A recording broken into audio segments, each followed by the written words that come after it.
In the early 1960s, the chairman of the Joint Chiefs of Staff, L.O. Lemonster, concocted a plan for false flag operations as a pretext to invade Cuba and for war with the Soviet Union.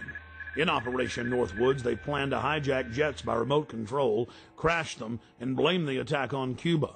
There were many other terrorist attacks they planned to carry out that were contained within the document. One scenario mentioned was the destruction of a U.S. naval vessel that was to be blamed on a foreign power as a pretext for war with any enemy they picked. President Lyndon Baines Johnson went operational with Northwoods on June 8, 1967 during the Six-Day War. During the Six-Day War between Israel and the Arab nations, the USS Liberty was sent by Johnson to collect electronic intelligence in the eastern Mediterranean. The clearly marked U.S. intelligence ship was 14 miles off the coast of Israel in international waters. A short time after the air attack had been completed, the 3 torpedo boats approached us from our starboard quarter at high speed and in an apparent torpedo launch attitude.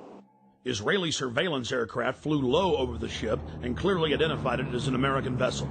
At 2 p.m. that afternoon, the USS Liberty was attacked by 3 Mirage 3 fighter bombers. From the onset of the attack, the fighter bombers were jamming U.S. signals. Not only were they jamming U.S. signals specifically, they were also unmarked, the only unmarked aircraft in Israel's arsenal.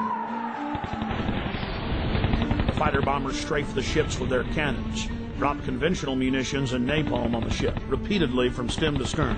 After the Mirages had done their work, the ship was hit by medium bomber Dassault missiles carrying napalm and other munitions like white phosphorus. The USS Liberty was then attacked by 3 Israeli torpedo boats bearing Israeli flags. The torpedo gunboats opened fire with high-caliber machine guns and launched torpedoes. A single torpedo struck the ship, blowing a hole in both sides, entering the ship and leaving a 30-foot exit hole when it exploded. Then the torpedo boats began strafing life rafts in the water, an international war term.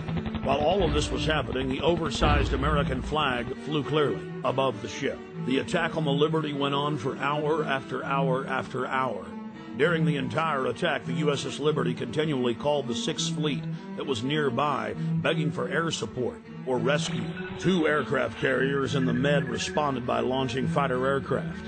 Unbelievably, they were recalled by the White House.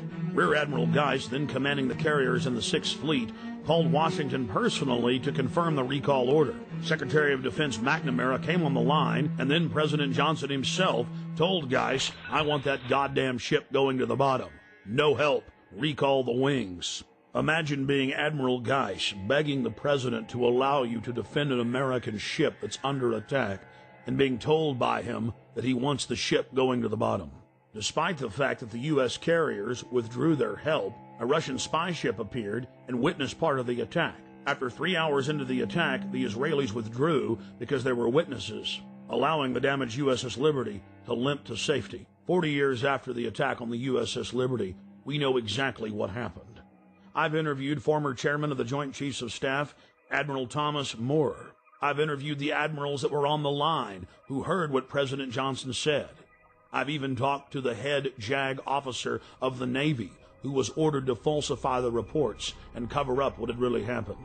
One of the Israeli pilots has gone public as well, saying that 3 times he refused over his radio to headquarters to attack the ship, saying clearly that it was an American ship in international waters and an ally. He was ordered under threat of court-martial to engage the ship. In a nutshell, this is what happened. President Johnson had personal control over the ship, parked it in the Mediterranean, made a backroom deal with Israel to attack it with an order to kill all aboard. Then the attack on the ship was to be blamed on Egypt. The U.S. would enter the war and take over the entire Middle East in the aftermath of the attack on the most highly decorated ship in U.S. history. The captain and his entire crew were told they would spend life in prison or be killed if they told anyone what happened. Captain William L. McGonigal was given the Congressional Medal of Honor in secret and told not to tell anyone that he had won the award.